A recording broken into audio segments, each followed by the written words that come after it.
Too many who know the angles, uncover and untangle all the questions and the webs left out to tangle. Be in 1962, last Wednesday's afternoon, they'll bend your ears with reckless self-abandon.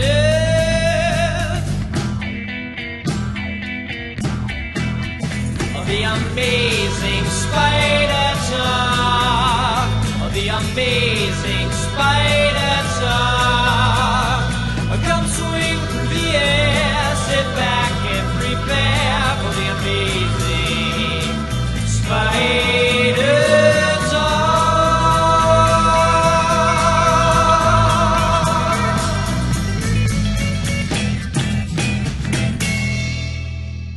Hello, I'm Dapper Dan Gavazden, and I'm the founder and editor of SuperiorSpiderTalk.com. And I'm mischievous Mark Giannacchio, founder of the Chasing Amazing blog and author of 100 Things Spider-Man Fans Should Know and Do Before They Die. It's funny that we introduce ourselves with all these other things, Mark, when the podcast is probably what we're most known for. Pretty much. Well, thanks everybody for joining us for the 10th episode of the all-new Amazing Spider Talk.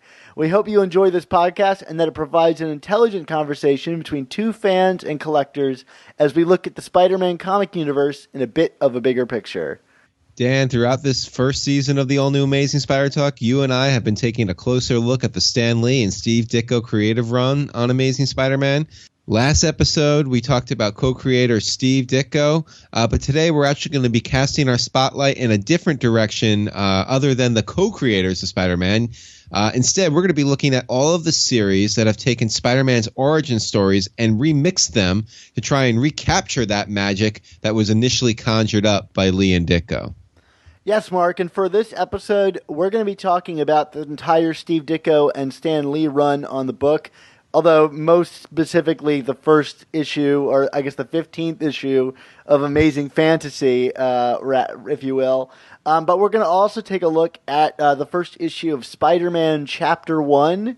That's the John Byrne story. We're also going to take a look at the first story arc of Ultimate Spider-Man.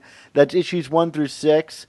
And a few other stories in less detail as we get to them. But of course, you can find everything we discuss on the show on Marvel Unlimited or at your local comic book store. So we encourage you to support the creators by reading them there instead of doing some illegal downloading stuff that, just don't do it. Just so I don't go into that rant, let's get right into it and talk about Spider-Man Origins Remixed.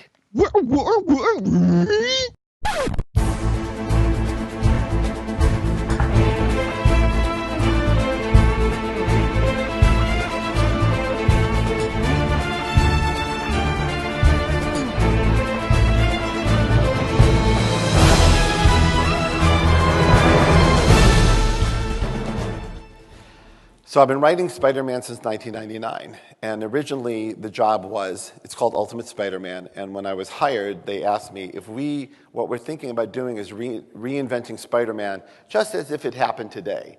Like the original story of Spider-Man took place in the 1960s, and it was like an 11-page story about a kid who gets bit by a spider, and they weren't sure if it was going to sell or not, because spiders are icky, but it did. But all of the information in Spider-Man is based on those first early pages. So they said, what if it happened today? What if Peter Parker got bit by a spider today?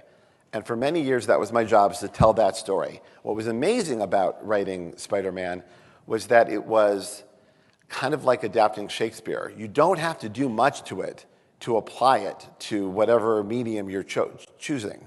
And my job wasn't that different from the filmmakers that are making the Spider-Man movies. It's just any change we make is almost cosmetic, because the truth behind Spider-Man and the revolution of storytelling that was Spider-Man, and I'll tell you what it was in a second, holds today. And the revolution was from Stan Lee. It was the flash of genius was that even if you got superpowers, your life probably wouldn't be any better. In fact, it'd probably be worse.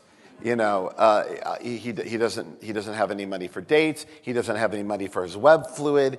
He doesn't know how to wash his costume. He's always late for everything. He's never where he's supposed to be. Everyone in his life thinks he's never in the moment because he's always just come from some harrowing thing.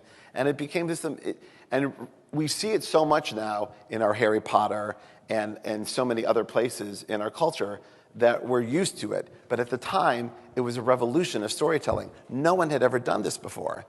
All right, Dan. Well, when you want to talk about classic stories, let's start with Spider-Man Chapter 1. Oh, I couldn't even get through that sentence with a straight face. Oh, I'm terrible.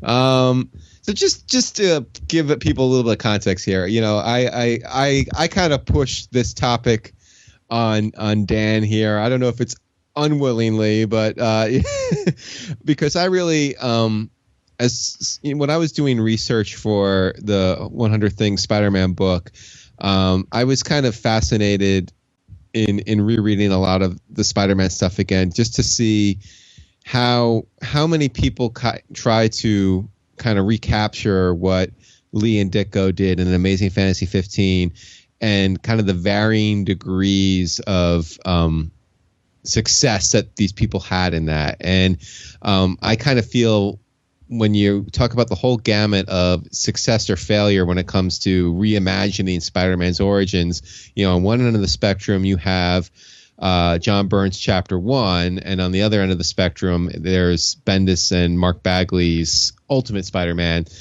You can kind of guess based on prior conversations that Dan and I have had about these comics, which end of the spectrum is the good end of the band. But, in terms of what Chapter 1 was, I mean, not to pile on it, but, Chapter 1 came on the heels of the end of the first volume of Amazing Spider-Man. So this is like the late 90s, like 98, 99, I believe, after issue 441, which is still kind of the wackiest place to end a legacy series, if you ask me. When Marvel decided to kind of streamline its books, specifically its Spider books, and they got rid of a lot of the B books, and they were just going to do Amazing Spider-Man and then Peter Parker Spider-Man back at new number ones. But they didn't want to do they didn't want the main series to go back in time. I mean, they wanted it to pick up from where it left off, but to kind of have their cake and eat it too. They brought in John Byrne, who would go on to do pencils with Howard Mackie on Amazing Spider-Man during this time. But they had Byrne, who kind of famously about a decade earlier redid Superman for DC. So he had a history of taking these classic characters and reimagining their origins, and put forward this miniseries Chapter 1. And as a kind of a added bonus, if you will, Marvel kind of promoted this series as no, this is the new canon. So Amazing Fantasy, anything that this changes from Amazing Fantasy 15, this it's I guess it's a retcon, or Amazing Fantasy 15 just never happened. I don't that bit of it is always a little fuzzy to me, but it was they were very adamant that Chapter 1 was going to be the new canon, until I don't think it flopped, but it didn't really set the world on fire. And then as time went on, they kind of, changed their story and were like, no, if anything, Chapter 1 didn't happen.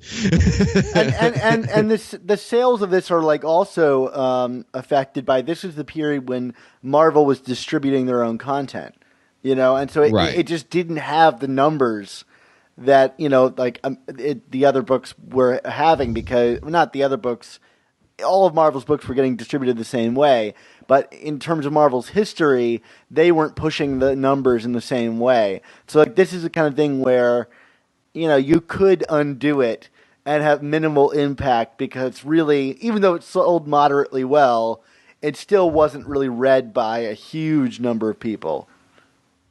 Yeah, and I think the biggest flaw that we're going to talk about probably in detail, and also kind of in comparison to Ultimate, is that you know, they set out to do something new and to change things up, but when you look at it in finer detail, what they changed up was entirely superficial and was like arbitrary, and there's really no kind of logic to, well, why are they doing this and why are they changing this detail? You know, like it comes across as being more insulting than anything else, because you're like, what's the point of this? So I'm just supposed to accept that, you know, that, for example, the gift that Peter gets from Ben and May that, like, you know, like really cinches how special they are to them is a computer versus a microscope. I mean, what does that really mean in the grand scheme of things? Versus Ultimate, which really kind of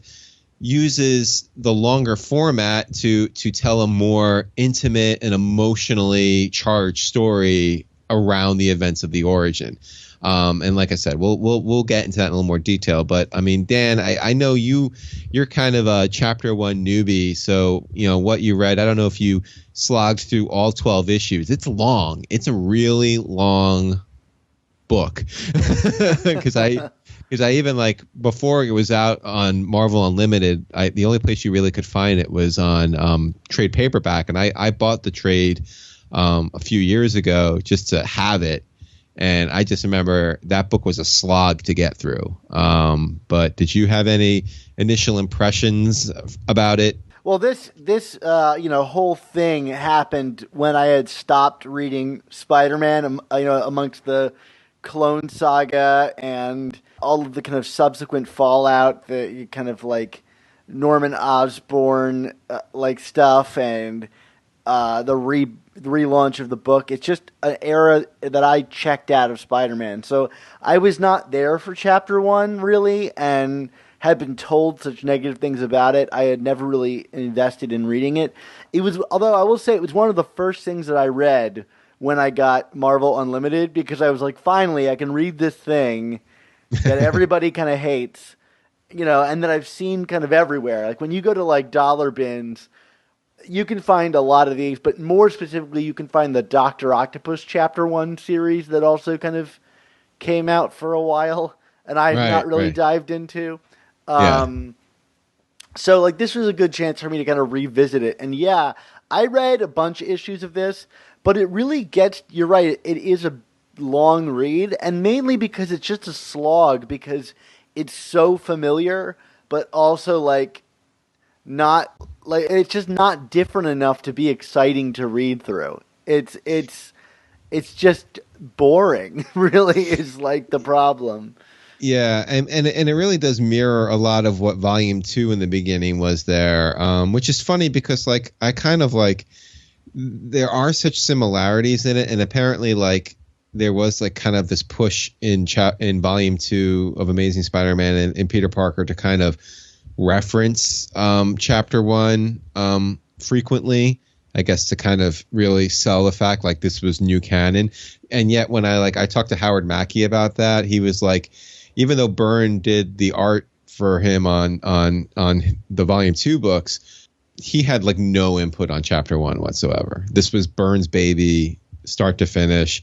And the only time Byrne has really ever talked about it is like on his message board, where he, controls the questions that come to him and how he's going to answer them. So in other words, you're not getting a lot of info out of him on this. Well, I wanted to talk like, why did I change it from a microscope to a computer? Because I felt like it. Well, I wanted to talk more broadly first, before we get into the details on chapter 1, about why we revisit this origin story so often. To me, it seems very intentional. It's like it always comes at a time where Marvel wants to bring in new readers, right? But they're stuck with an older Spider-Man, and they don't really know what to do. They can't reboot it. They can't return to high school. So the best thing that they can do is revisit the origin story, and it's almost always a folly to do, because the origin's so perfect, and any complications you make to it can lessen this kind of perfect story, and anyway, I just find it interesting. It's like that's the well they always go to try to see if they can freshen up the character or provide a new entry point for readers. Right. And you could see in chapter 1 in the first issue that there are like attempts to like freshen it up and like add a little more contemporary like references in it, but like, not to dump on Byrne, because John Byrne has done amazing work in the comic book industry. I mean, the fact that he's basically universally known as a crank is beside the point. But like, a lot of Byrne's best work came 10, 15, 20 years before this story, and I feel like his age is just woefully showing throughout this, and his attempt, like having the kids at Midtown High talk about, we got to get to the Stones concert. I mean, again, this is 1999. The Stones are like they're still the geriatric act at that point. You know what I mean? Like, whereas, Bendis with Ultimate, I mean, Bendis at that point is still a younger, newer writer into the world of comic books. So his attempt to kind of make things be more part of the zeitgeist felt more natural and authentic, whereas Byrne, it's just forcing it, like all these little references and allusions to try and take this story out of 1962 and put it in the modern day. I mean, it's very superficial. Like I don't know anything that it adds to the story, and again, talking about revisiting the origin and how the original is so perfect, what you and I always talk about when we talk about Amazing Fantasy 15 is just how brilliantly succinct it is. And I feel like unless you're really going to evolve it in a meaningful way, there's no point in ever trying to go longer with it. And again, with Bendis, which we'll talk about more detail, he evolves the character significantly from what Lee and Ditko did. Whereas here with Byrne, like this first issue basically of chapter 1 tells the entirety of Amazing Fantasy 15 in double or triple the pages, but you don't get to know these characters anymore, or you know what I mean? It's just additional exposition. There's nothing different here, right? I mean, did you get what I'm trying to say with that? Yeah, I mean, but I think at the same time he was kind of handcuffed in a way that Bendis wasn't, like right. His story was meant to be canon from the get-go. So like he's stuck in a bad place where, you can change things, but if you change it too much, people will really reject it. So like I could see like how he was given an assignment that he couldn't possibly succeed on. But yeah, the padding, you can feel it reading the story. And there's some things that are kind of nice. Like I feel like we get to know Uncle Ben better in this book, maybe just a little bit than we did in Amazing Fantasy 15. But then, the added wrinkle of that ends up undermining the ultimate payoff in this story.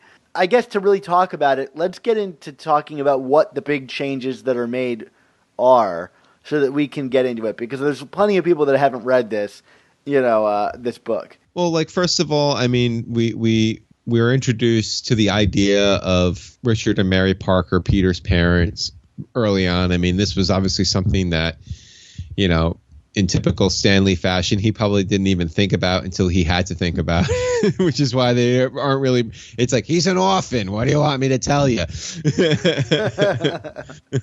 It's his parents. I don't know. They're dead or something.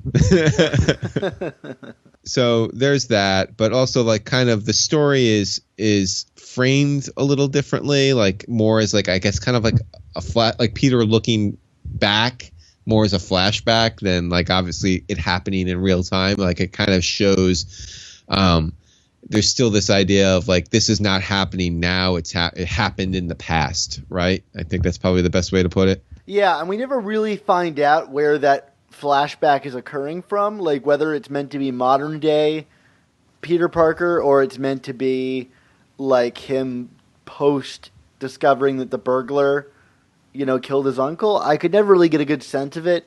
It seems a little more modern than that, I guess, like even like a volume 2 era Peter looking back on his origin.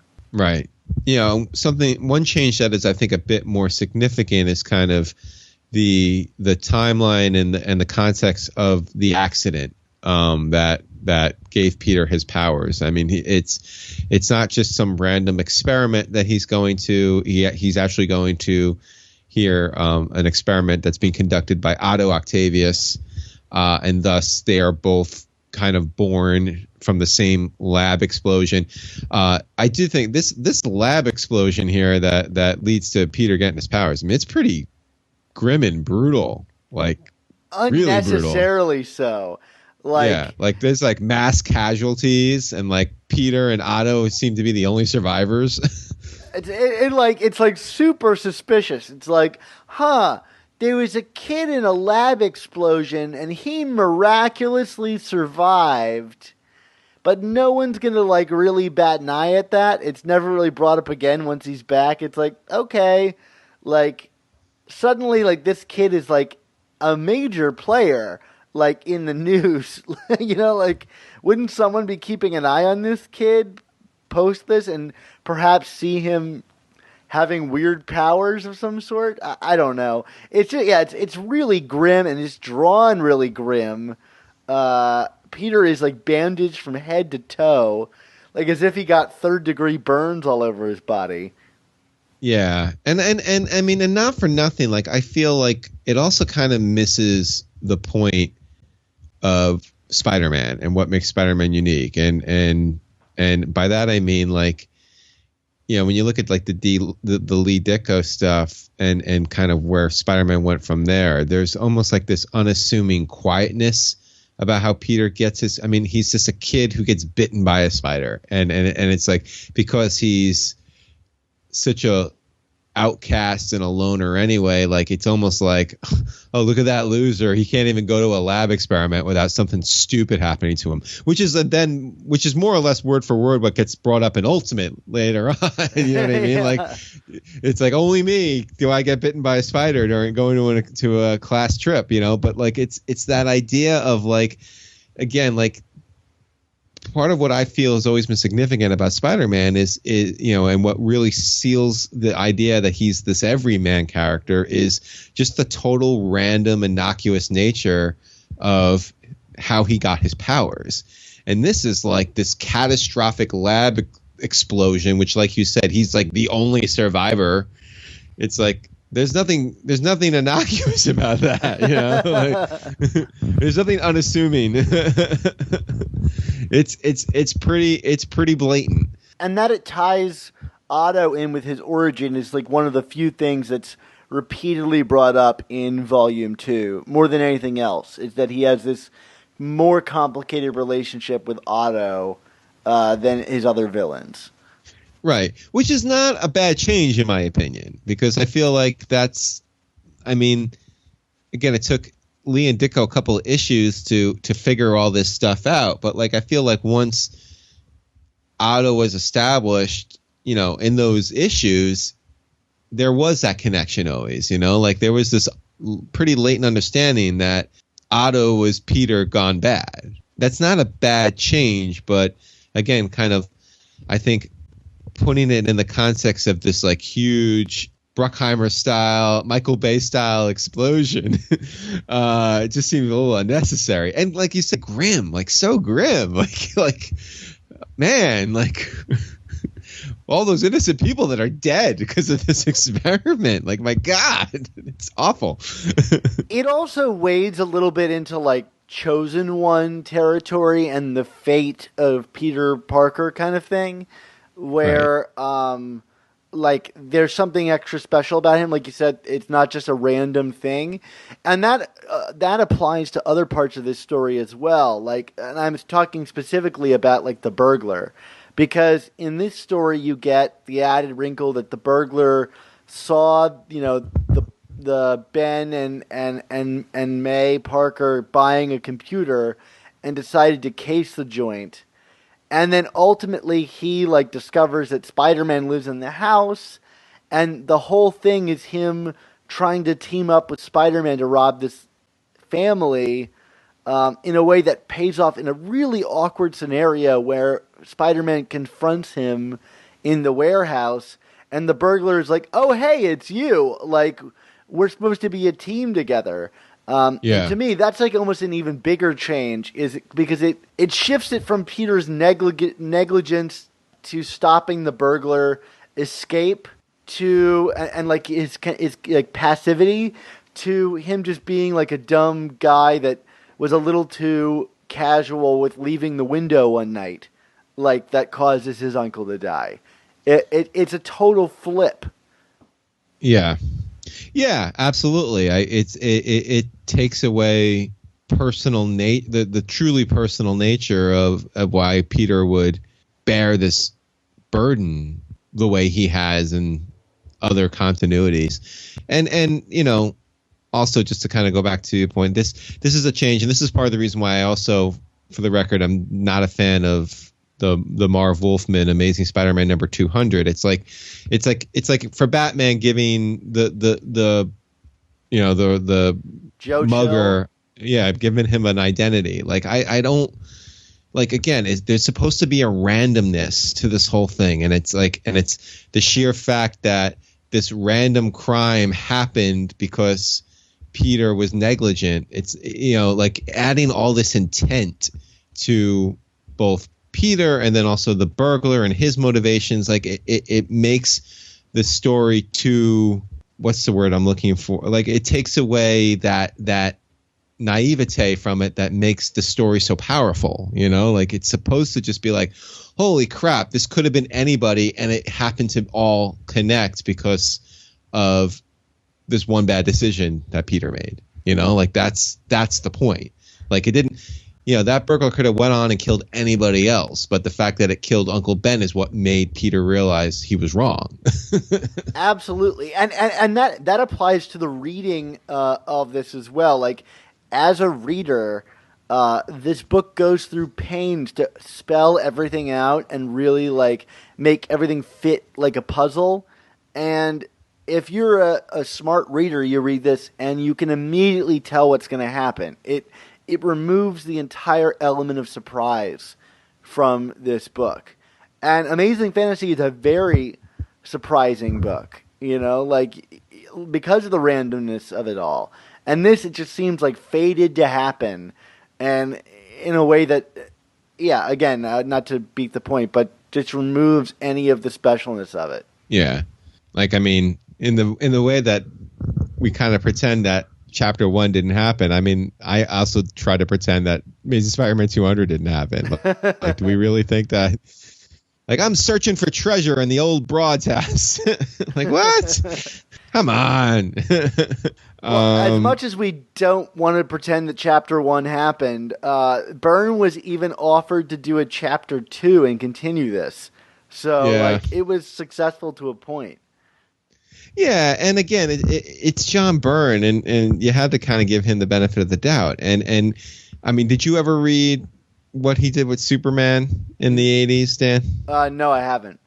I mean, it's great. It's like some of the best comics ever. I mean, it's just wonderful, wonderful stuff, and it's kind of like, the accepted origin story of Superman now for the most part. But like he just has such a firmer grasp of who these characters are. Like there's not a lot of what Byrne has ever done on Spider-Man from a writing standpoint that I could say I'm a fan of. I mean, like his art's great. Even in this book, the book is pretty.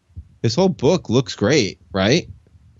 I guess, but it's being put up against Steve Ditko, so it's like hard to really say, like the whole thing is like a lot of direct references to Ditko, so like he's always going to come up short in that regard. No, that's fair, and I get it, but I just mean like, Byrne is clearly an accomplished artist, and there are other books that he's written where he's accomplished, but I can't think of anything he's ever written on Spider-Man that I've been like, oh yeah, Byrne just gets Spider-Man. I don't think he gets I think Byrne is too old for Spider-Man. Like I hate to be that way. I'm not saying that you have to be a certain age to be able to write him, but you do have to have a certain sensibility, I think, and I don't think Byrne has it. Yeah, and I wonder also if there's something to do with, like the origins of Superman where sketched out in a far less detailed manner than even the 11 pages we got in Amazing Fantasy 15. Right. It's like a couple pages to get Superman's origin. I wonder if there was just more wiggle room there, and he just felt really boxed in by this perfectly crafted story in the pages of Spider-Man. Obviously he felt like he could change stuff, but I could see someone writing this and being like, "Oh, I could see these changes being good." There's a good idea and a good intention behind all of them. But the project itself is fundamentally flawed. It's take Ditko, don't change it very much, but update it. And it's I don't think you could ever be successful in that regard. Right. And, to transition to what Brian Michael Bendis ended up doing a couple of years later on Ultimate, it's funny, so Bendis, famously kind of gets this this directive from Bill Jemas, the publisher of Marvel at the time, to reinvent Spider-Man for a younger audience. Not even a year after Chapter 1. Yeah, well, after the end of Chapter 1, I'd say. Yeah, because, I think because it was 2001, 2002, right? That Ultimates came out around. Yeah. And I think Chapter 1 ended in 2000 at some point. But yeah. Pretty quickly, it's this failed. We're moving on to the next thing. Right. But, Bendis had the leg up in that. He knew that this was going to be a new continuity. But, he was still charged with, you have to redo the origin. And, Bendis was apparently apparently Bendis was not Marvel's first choice, or I don't know if it wasn't their first choice, but others had attempted it. And Bendis, before he did a single page, wanted to see what others had done. And Bendis was the first thing he picked up on was that everyone basically did what Byrne did, which was that they were too afraid to change. They're I can't touch this story. And Bendis was the only one who was no, I want to do this differently. He's not even going to, by the end of the first issue, he's just going to be on the ceiling for the first time. And that's, from there, that's what really kind of was the catalyst for Ultimate being so dramatically different. And I feel such a better executed reimagining of the story. Now, Dan, Ultimate, you were reading this thing in real time. So it's what did you think when you first saw Ultimate? It was one of the best comic reading experiences I've ever had. I had seen it advertised for a while before it actually came out. I remember my father clipped me, a news article about it with that very strange Joe Quesada cover of the first issue with that weird blurring of Spider-Man in a twisted, distorted perspective and the Times Square real life photo. That was all we had to go off of, but it was advertised as this kind of modern, retelling of Spider-Man. And I don't know if maybe the issue had been done for a while and it was a month or two beforehand, but these big news articles were writing it up. I think this was in Time Magazine or something, this whole page article about it.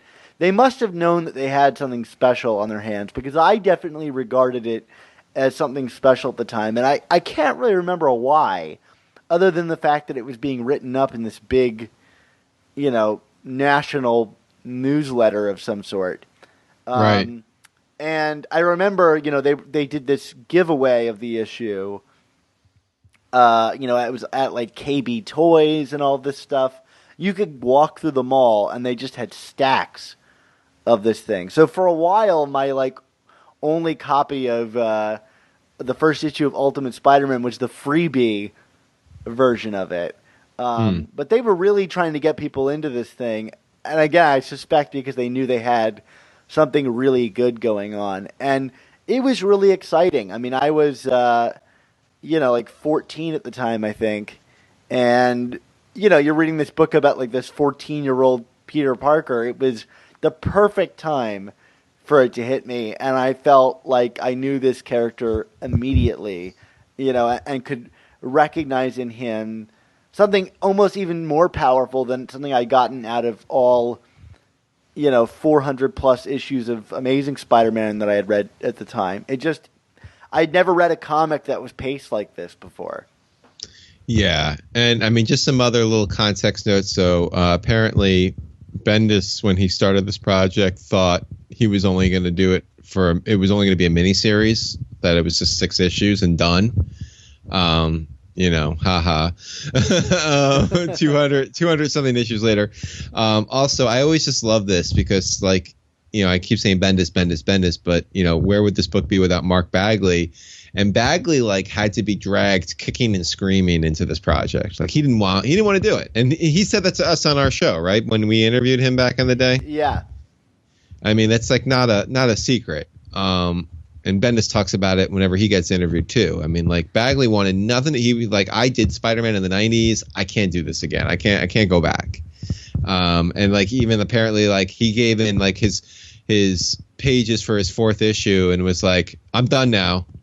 And apparently, like, somebody in the front office of Marvel was like, you are walking away from the project of a lifetime. You realize that, right? You're going to be the biggest idiot in comics if you walk away from this. And then that kind of snapped Bagley into shape. And, he ended up doing over 100 issues with Bendis. But just amazing when you think about it, because it's like this book could have had all these issues and hang-ups to it, and yet it's still just so wonderfully done. And Dan, I'm not afraid to admit that you pushed the idea of Ultimate on me. I always kind of saw it as like,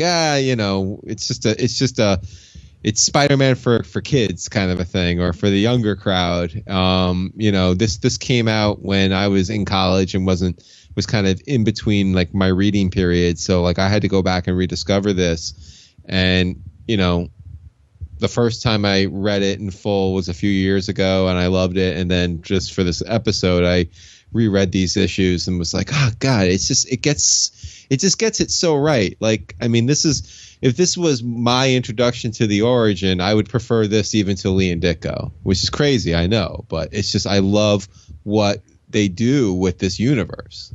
Well, it has 40 years of hindsight to build on, and it feels like it took notes on every year of Spider-Man's existence, whereas like chapter 1 just feels like a guy reread maybe Lee and Ditko and was like, there's a couple things we could solve by building it into this issue.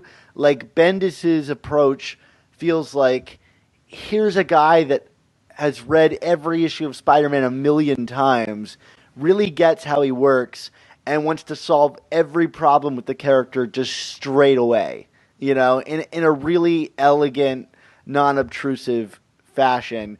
And then couple him with, like, this hotshot artist. I honestly think Bagley would probably not have the career that he has now if he didn't hang around on this book. It's what allowed him to kind of, continue, where some artists, like we just talked to Ron Friends, get called in by Marvel every now and again, but Bagley is sustaining this career, I think, because he landed something like Ultimate Spider-Man.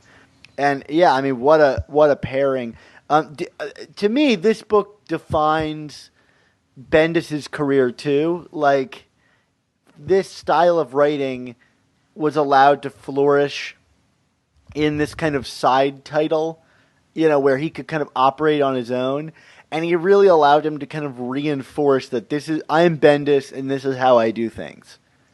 Yeah, but like I agree with you, but at the same token, like it still feels reined in, because I feel like Bendis has gotten too Bendisized in recent years. You know what I mean? Absolutely, absolutely. Yeah, like there's like, to me, this still doesn't, like, there's no, even, specifically in these 6 issues, nothing feels wasted here. Like every panel is pushing something. It's developing a character. It's developing a subplot. It's solving a problem, like you said. It's like, how do we solve these issues that Lee and Ditko didn't have the hindsight to solve?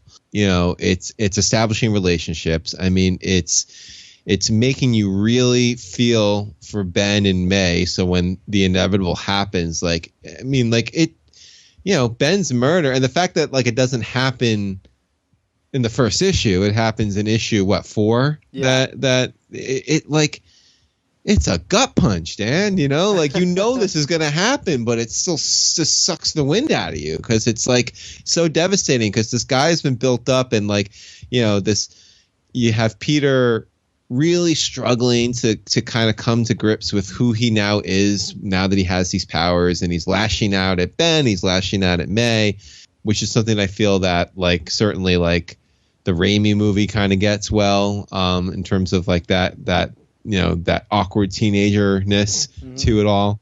So, and you see Ben just trying so hard to understand Peter and, you know, like to get him to kind of recenter himself, and then to have him get killed. You're just like, oh, God, couldn't you have just redone it? Couldn't Uncle Ben live? So speaking to those kind of characters, like I would be hard pressed to give you a different answer for this question, but I can't think of another comic that starts off with such as clearly defined characters and character voices than this book. I can't think of it in the pages of superhero comics that I've ever read a cast of characters as assured and as clearly presented in terms of who they are and how they operate than this title. It just gets every single cast member. Yeah, I mean, all the way down to the bullies and the kids that Peter went to school with. Like, even they don't feel superfluous in this. They're not extras in this story. They're all important, and they all have value. Yeah, like Kenny Kong. Here's a new character. Immediately, you're interested in this guy.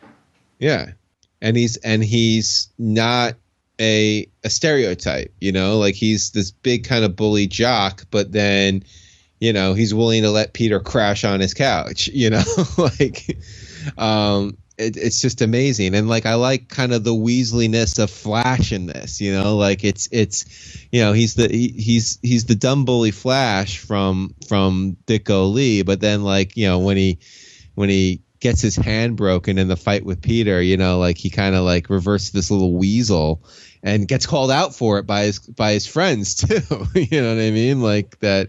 Oh, what are you going to sue him too, or something like that? I mean, it's just. Well, it's where you start to see the kind of like progressive, contemporary version of high schoolers kind of seeping in at the edges. You know, I always think about 21 Jump Street when the main characters of that movie return to high school and the bullies are like the smart kids. They're like the cool kids, and that's like starting to happen in this book. You can see, and do you feel like this book is aged at all? Like, I mean, it definitely doesn't feel. I think it would be a little more millennially if it was released today. It definitely feels like a product of the early 2000s to me, but not so much. No, and I mean it. To me, it still feels contemporary without it the way that contemporary was forced into chapter 1. Again, like I keep not to keep beating up on the greatest rock and roll band of all time, quote unquote, but like, you know, the stone, like Byrne throwing the Stones in there to me just felt like this really weird dated reference, or just the fact again, like, oh, it's a computer. So, you know, we all do computers now. You know what I mean? Like, there's nothing like that in Ultimate that will, I feel like, truly date it. I mean, you know, maybe some stuff when he gets to the Bugle, but like that's more funny to me, like with the website. Yeah, absolutely. So let's talk about what Byrne tried to do and Bendis does again, which is tie the villains into Spider-Man's origin moment. It's not the exact moment in this. I mean, the Spider is obviously an Osborn construct, and a really interesting choice to open this series with Osborn, and the Spider, kind of signaling that things are going to be absolutely different this time around. But you get this interesting moment where Osborn turns himself into the Goblin, and Otto is there, and everything kind of springs forth from this moment. It's funny that Bendis saw this as a miniseries because it's like perfectly positioned to be like, here are like 50 additional issues that could happen right out of the gate from this moment. Yeah, definitely. I mean, but I mean, I like I said with Otto and Byrne, I mean, like, I like linking this together. There's still a randomness to it because it's not like Peter was the chosen one to get the spider, like it's still a very bizarre accident, and it's an accident that came from the villain's hubris and arrogance, like he throws this genetically modified spider at his assistant, who's like, I don't know what to do with it. And he like throws it in a glass without covering it, basically. Yeah. Which leads to this whole thing. And as I alluded to earlier, when Peter gets bitten, well, first of all, he gets like mercilessly bullied for it, like for spazzing out.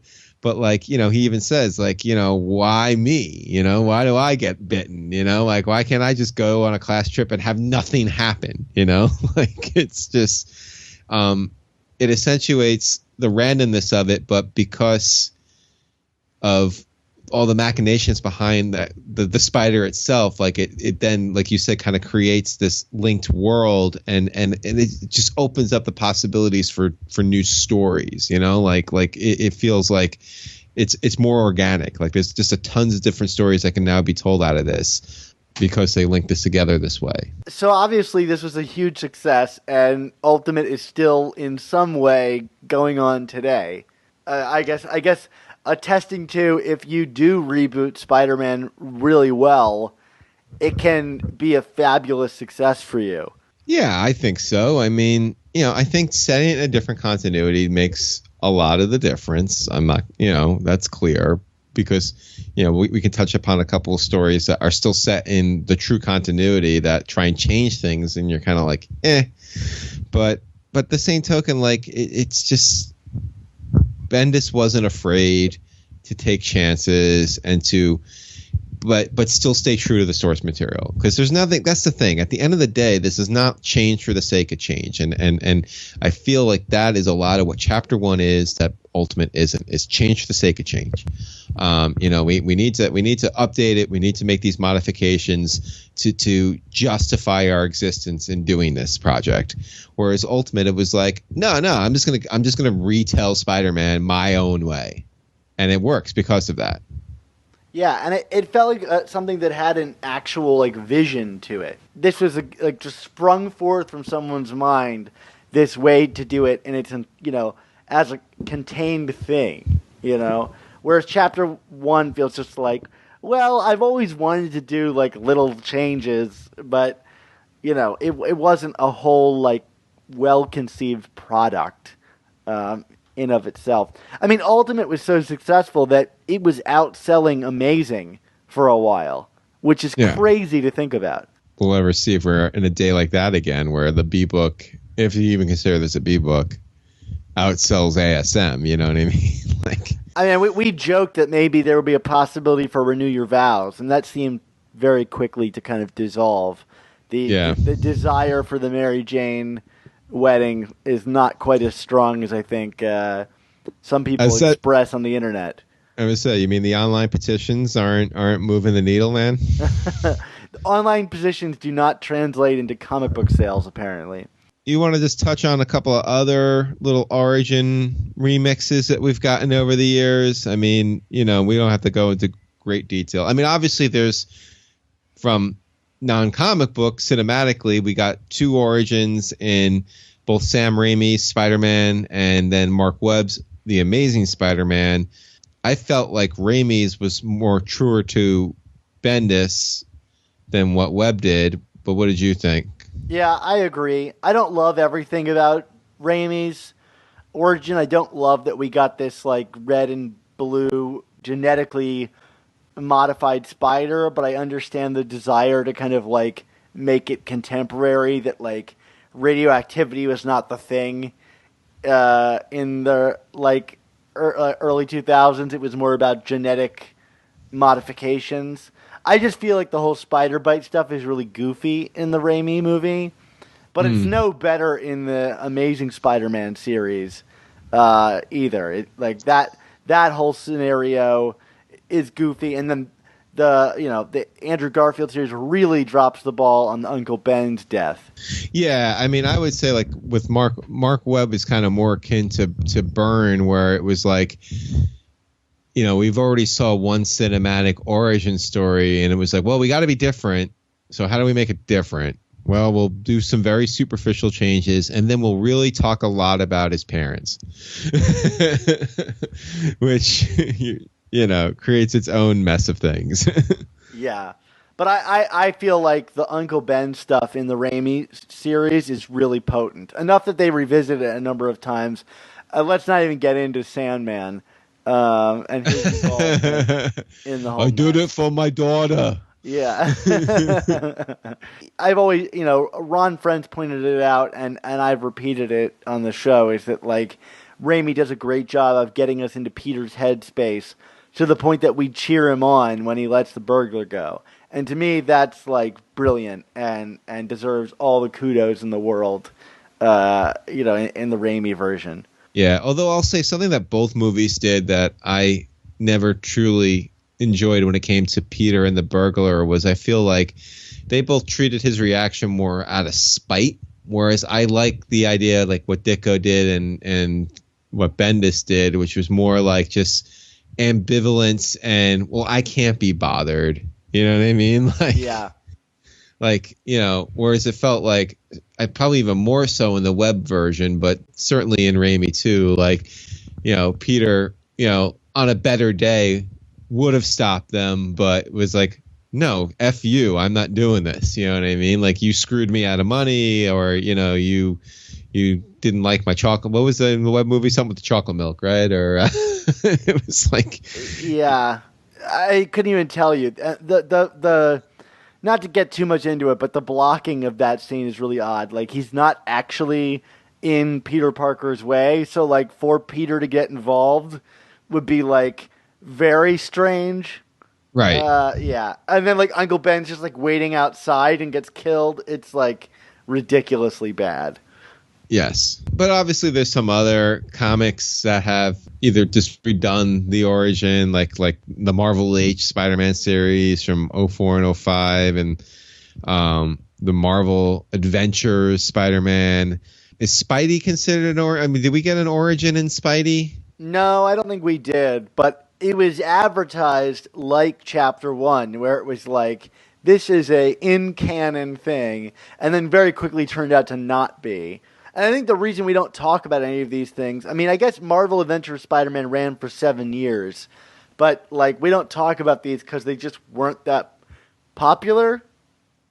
Like the Ultimate Spider-Man series was, like Marvel Adventures is like, they sell it to kids, who are watching the TV show or whatever, that need a comic to pick up that's not amazing, But nobody who's really reading comics is really talking about these series with any kind of seriousness.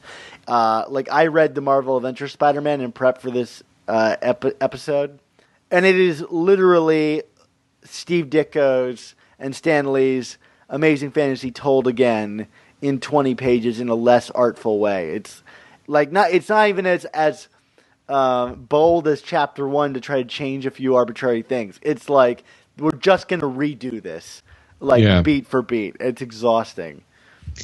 Yeah, and then, I mean, we've certainly got plenty of books and series, too, that kind of, like, not necessarily retold the origin, but, like, played in the era of the origin and the first few issues of Lee Ditko, and kind of expanded on the continuity. Like, I mean, Untold Tales of Spider-Man, which I love, actually. I mean, like, that's a good book, but like I mean, that's not a retelling. I mean, that's just like, these are adventures that, as the title says, we're never have just been unearthed, so to speak, but like, and it fills in some gaps, and kind of the way Bendis does, uses the power of hindsight to solve some storytelling problems and how these characters are all linked. But it's not, it's not a retelling or an adaptation in any sense. And then like same with what we got a few years ago from Dan Slott, the Learning to Crawl series. I mean, I wouldn't consider that a retelling. I mean, it's just new adventures in between those first 3 issues of Spider-Man, right? Yeah, that one's like even more so directly filling in the gaps. Like it like starts the minute that fantasy ends with him walking down the street, you know. It's pretty direct. Have you read Spider-Man with Great Power? No, I haven't. That's from what, like the 2000s, right? Yeah, from a few years back. It's kind of interesting. It's about Spider-Man's kind of wrestling career and like going on the fame circuit before he has the responsibility. So it's like him at his peak ego, and it's got some interesting stuff where he gets like mixing it up with the mob and all this stuff. It's interesting to check out. I don't love it, but it's a book that I think tends to kind of get forgotten, and maybe rightfully so, but it's an interesting one nevertheless. Yeah. And same with Amazing Origins, right? Wasn't that one?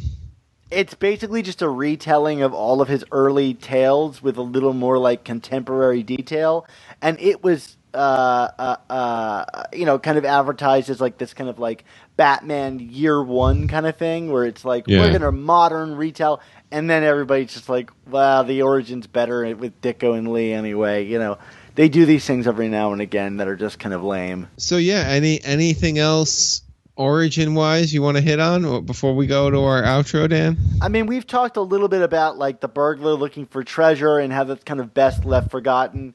And I also wanted to kind of bring it up, you know, like these aren't retellings, but they, you know, are people kind of mining the origin story for new wrinkles and things to do. And I think you can take or leave most of them.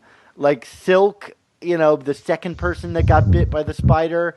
Are we going to be talking about Silk in 10 years? Only if Marvel wants us to, Dan.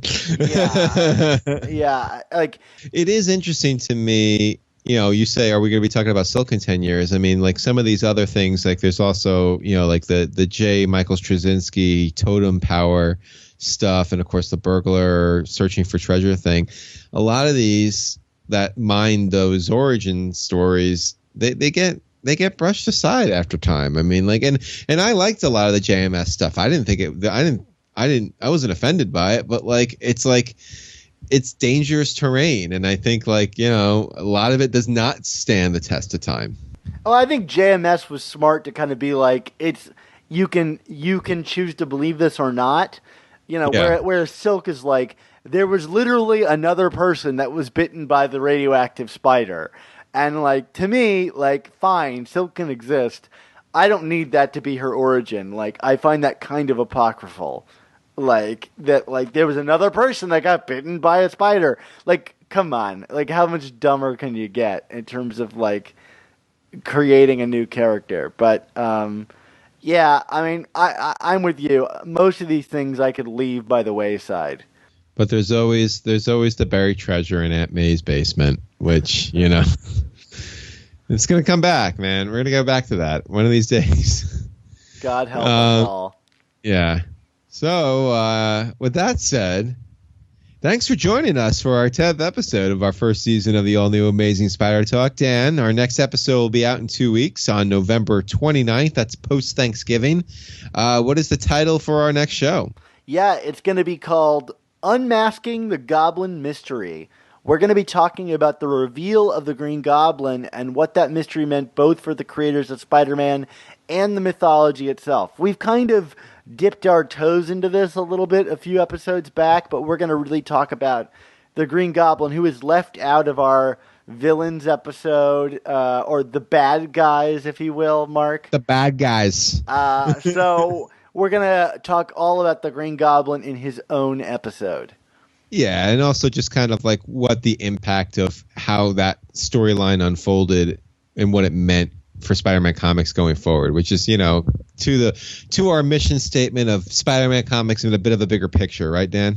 Absolutely. Also, for our Patreon subscribers, be sure to check out our Patreon page for our podcast feed for this week's bonus episode. Last time around, Dan and I spoke with Ron Friends. This time we're going to be talking about Amazing Spider-Man number 790 as Spidey battles the Human Torch again over the Baxter Building. And then, Dan, as a double bonus, we'll be talking Spectacular Spider-Man number 6 and a pretty big reveal at the end of that issue that's been 50 years in the making, with maybe one in the middle, one little episode in the middle that then got retconned. Yeah. So it's new but not new. So just remember, for $3.99 a month, the price of a new comic, you'll get access to all of these exclusive Patreon episodes, new issue reviews, Swarm Bee books, mailbags, Ron Friends chatting about stuff, whatever it is, you will get it. And then for $10 more, $10 or more, a month, you'll be sent exclusive commissioned artwork in the mail every 6 months. What's better than that? Dan, where can we find you on the internet? Yeah, you can find me on Twitter at @SupSpiderTalk, and any writing that I do about Spider-Man over on SuperiorSpiderTalk.com. Oh, and I will say for our Patreon subscribers who are doing the $10 a month and the artwork has been sent off to Ron, and we should be seeing some results relatively soon. So get excited about that. Mark, how about you on the internet this week? Of course, you can find me at Chasing ASM Blog on Twitter. Thanks again to all of you who were following me as I ran the New York City Marathon a couple weeks ago. I saw some likes and retweets and replies to my Twitter feed as I synced up my marathon app to it.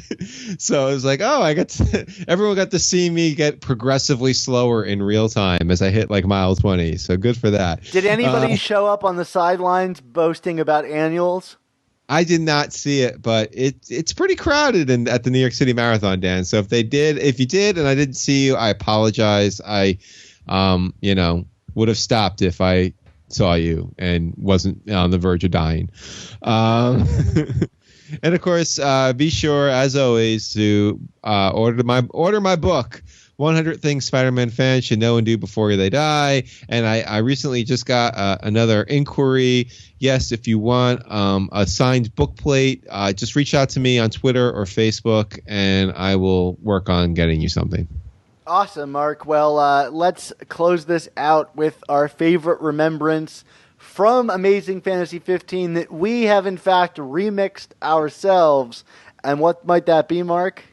Yes, our remixed version is, with great podcasts must also come the all-new Amazing Spider Talk. Don't miss the next installment.